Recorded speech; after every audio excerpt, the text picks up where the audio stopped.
So Devon, welcome back to the course. Thank you. We're looking now at how to identify auditory processing disorder. Can I perhaps start by asking, what are the symptoms? Well, the symptoms are varied, but the most common ones we find for most people with auditory processing disorder, the major difficulty most people have is hearing and processing what they hear, particularly language and speech, when there is any form of background noise. So it really interferes, background noise really interferes with their processing ability. So it's a very quiet environment, one-on-one, they do quite well, but put them in a noisy classroom or, say, a party, and they have a huge amount of difficulty processing what's heard with background noise. So you've just given me two extremes, the loud environment and the quiet environment. Can they still struggle in the in-between or in the grey areas? Absolutely. For some students, even a small amount of background noise can really interfere with their processing. It can be as subtle as an air conditioning unit or a fan in the background can be enough to affect the way that they're able to process what they're hearing. So, and that's registered as a distraction of sorts, is it? I would take it. Well, it just interferes with the processing of the speech signal. So they're listening to the teacher speaking, but any amount of other noise is going to impact on their ability to take in what the teacher's saying. Right. Just trying to understand all this is actually giving me somewhat of a headache. It seems quite complicated.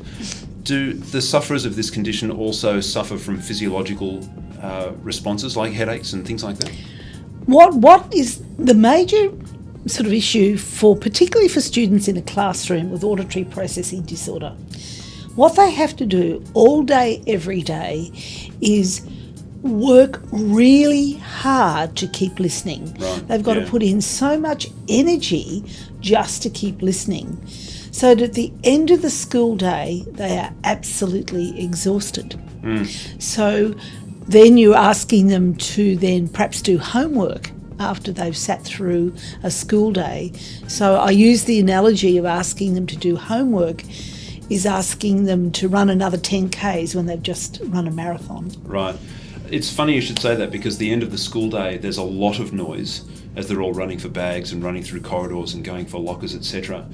Could that last burst of noise in a day really just add that last little bit of frustration to them? Not particularly, because at that time of day they're not being required to listen and learn. So it's when that background noise is interfering in a learning situation, when they've got to listen and take in teacher instruction. So at the end of the day, when learning for the day is over, that kind of noise isn't really going to be a major problem for their learning, but it could be a problem if their mates talking to them and they don't quite get what their mate says.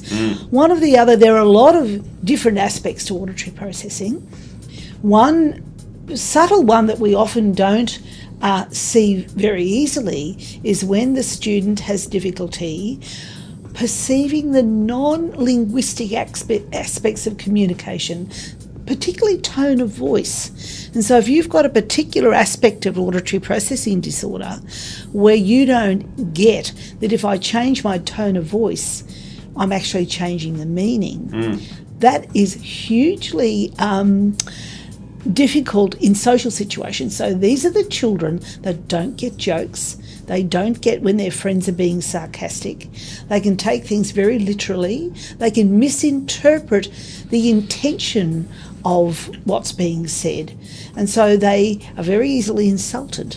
Right, yeah. And so these are the kids that have a lot of social difficulty with communication, because their auditory processing disorder is impacting on their ability to interpret the meaning or the intent of what's said. So for example, if I say to a student, gee, that was smart, or I say, that was smart, I've used exactly the same words, but very subtle difference. My second one is being sarcastic. Yes. Now, certain people with an aspect of auditory processing, that is a huge problem for them.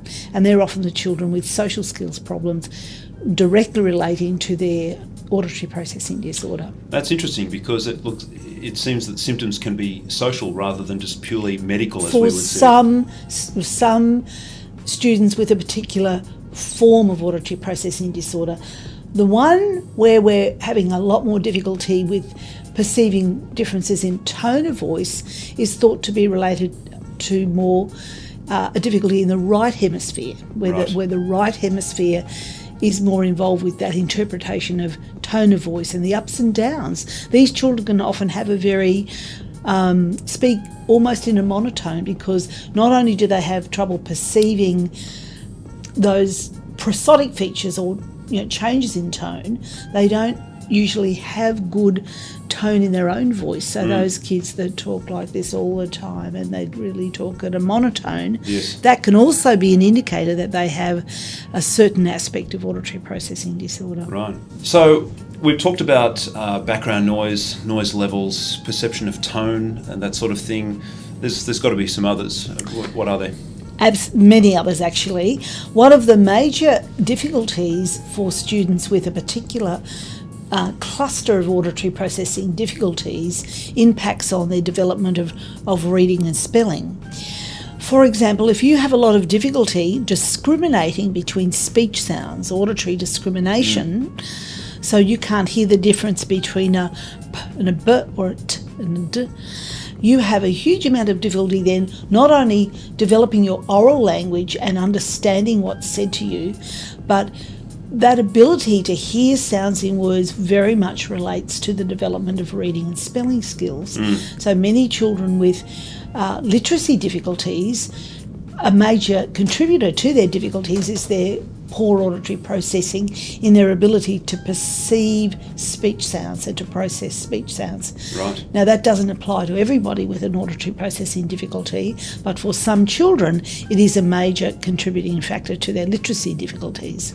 Okay. Other issues that can happen are some students might have difficulty with the location of sound. I can't hear where the sound, or I can't detect where the sound is coming from. So they can't zero in, so to speak. That's right. So if there's a classroom discussion, they have a lot of difficulty following that discussion because they can't shift their attention easily from one speaker to another. Right, so that would be kind of a double-pronged thing, because if there's just general noise in the classroom, they can't zero in on anything.